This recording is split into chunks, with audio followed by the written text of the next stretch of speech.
Bonjour à tous.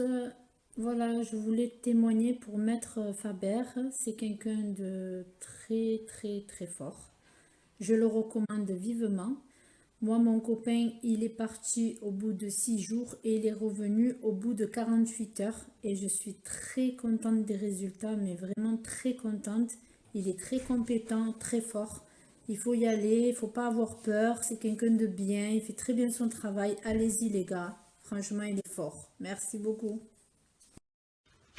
أعوذ بالله السميع العليم من الشيطان الرجيم بسم الله الرحمن الرحيم السلام عليكم ورحمة الله تعالى وبركاته en espérant que tout le monde va bien Inch'Allah. Donc je fais une petite audio rapide, enfin une petite vidéo rapide pour parler des talismans.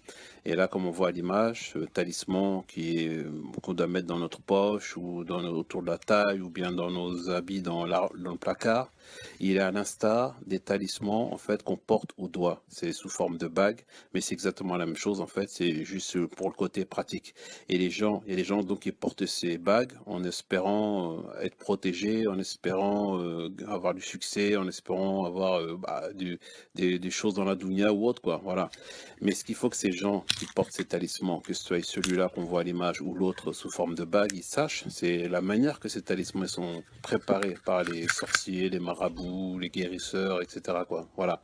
Ce qu'il faut qu'on sache, c'est que le sorcier, le marabout, le guérisseur, en fait, il fait des invocations là-dessus, en fait, hein, dans ce talisman. Et en même temps aussi, oralement, il fait des invocations. À côté aussi, il fait des sacrifices. Vous voyez, des sacrifices d'animaux ou autres, quoi. Voilà.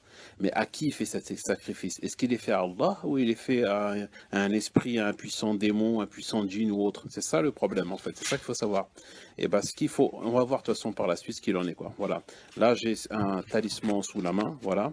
Je vais l'ouvrir et on va voir ce qu'il en est. Mais entre-temps, je vais vous dire en fait comment ils font en fait, hein. C'est comment ce puissant démon, pourquoi il y a des invocations sur ce puissant démon. C'est-à-dire ce puissant démon qui est censé protéger la personne qui porte le talisman, ce puissant démon, lui, il est soumis au shaitan en fait. Et comme il est soumis, il a vendu son âme au diable, on va dire, bah, le shaitan, en contrepartie, il lui donne la possibilité, il lui laisse la possibilité d'avoir sa propre gloire, quoi. Voilà, on va dire au secteur local. Voilà. Et donc les gens qui vont faire qui portent ces talismans avec par exemple, le nom de ce puissants djinns inscrits, ils seront protégés par ce puissant djinn contre les autres petits djinns, les djinns qui sont moins puissants, quoi. Voilà. C'est ça, en fait, hein. C'est une espèce de hiérarchie. Tout en haut, vous avez le shaitan. En bas, vous avez des puissants djinns qui peuvent être, par exemple, un djinn qui s'occupe des sortilèges, un djinn qui s'occupe de la musique ou autre. De toute façon, il y a tout un tas de djinns. Voilà. Et une fois qu'on est arrivé à nouveau du djinn qui est en dessous du shaitan, et ben qu'on est sous sa protection, et ben les autres djinns en dessous, bah on est protégé par rapport à ces autres djinns. Mais tout ça, c'est du shirk. Je suis désolé, tout ça, c'est du shirk. Et là, quand j'ouvre ça, tout de suite, regardez ce talisman, ce qu'on voit à l'intérieur, on voit que je vois déjà qu'il y a de la poudre d'or. Il y a de la poudre d'or. Déjà, pour un homme pour lequel en islam c'est interdit de porter de l'or, ça commence mal. C'est mal barré. Parce que là, je vois qu'il y a de l'or, de la poudre d'or à l'intérieur. Vous voyez? Donc, un homme qui est censé ne pas porter d'or, là, il porte de l'or malgré lui. Donc, en fait, c'est-à-dire pour être bien, en fait, il faut faire braver de certains autres interdits, quoi. Il y a un non-sens, il y a une contradiction. Et quand je regarde la feuille, je vois qu'il y a le Bismillah tout en haut, qui est un peu effacé, mais je ne vois pas le nom propre d'Allah, subhanahu wa ta'ala. Voilà. Par contre, ce qui me saute aux yeux, c'est, je vois un pentagramme inversé tout en haut, là. Regardez le pentagramme inversé. Attendez, je vais l'entourer avec un stylo, et vous allez voir. Il y a un pentagramme inversé. Le pentagramme inversé, c'est le symbole du shaitan, justement. Vous vous rendez compte? Le pentagramme inversé, c'est le symbole du shaitan. Et dans le satanisme, le pentagramme inversé, c'est-à-dire c'est une étoile qui est à l'envers, la pointe de l'étoile pointe vers le bas. Parce que le shaitan, il fait tout le contraire de ce qu'Allah il veut, en fait. C'est pour ça qu'il met même les étoiles vers le bas. Et bien, dans le satanisme, quand on fait des invocations, des incantations, des supplications, et ben ils utilisent toujours un pentagramme inversé. Voilà, que ce soit pour faire des rituels, que ce soit pour faire des sacrifices d'humains ou des sacrifices d'animaux, comme là on voit, ils ont sacrifié un écureuil, vous avez vu? Ou pour, je sais pas, invoquer des djinns, invoquer des démons, des puissants démons, comme là on voit à l'image, il s'agit de Baphomet, le démon qui s'occupe de la musique, on voit qu'il a un pentagramme sur le front, un pentagramme inversé sur le front. Voilà. Et quand on l'invoque lui, ben, on invoque les forces des ténèbres, quoi. Voilà. Et si on est soumis, et ben là, on va avoir richesse, prospérité, tout ce qu'on veut, quoi. Voilà. On vend son âme au diable, quoi, carrément, quoi.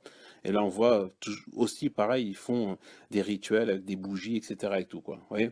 Et même des marabouts, des guérisseurs, des sorcières qu'on voit, comme on voit à l'image là, qui est dans le centre du pentagramme, qui font des invocations, des supplications, etc. Même les rappeurs. Là, on voit un rappeur qui est au milieu d'un pentagramme inversé pour que ses musiques, je sais pas, ils soient prospères et ça marche, quoi. En contrepartie, il fait des petits symboles sataniques. Et là, on voit un sacrificateur qui est au milieu du pentagramme, qui fait des sacrifices humains. Voilà. Et ben, ceux qui portent ces talismans, etc., il faut qu'ils sachent que sur ce talisman, il y a un pentagramme inversé parfois. Là, il y en a un sur celui-là, mais sur d'autres, il peut y en avoir plusieurs. Il peut y avoir le nom de certains djinns, certains démons écrits qui sont invoqués, etc. C'est pour ça que c'est du shirk. Et c'est pour ça que c'est pas bon. C'est haram, quoi, j'ai envie de dire. Et ces pentagrammes, ces talismans, il faut les brûler. La seule solution, c'est de les brûler. C'est pas de les jeter à la poubelle, parce que jeter à la poubelle, le sortilège, il est toujours là. L'inscription est toujours là. Donc la seule solution, c'est de le brûler pour qu'il parte dans le néant avec le feu, quoi. Le feu le consume et l'anéantisse. C'est pour ça qu'il faut se réfugier auprès d'Allah, subhanahu wa ta'ala, implorer son pardon. Et c'est qu'en invoquant Allah qu'on peut être guéri, pas en invoquant des djinns ou des démons. Voilà. Merci à vous.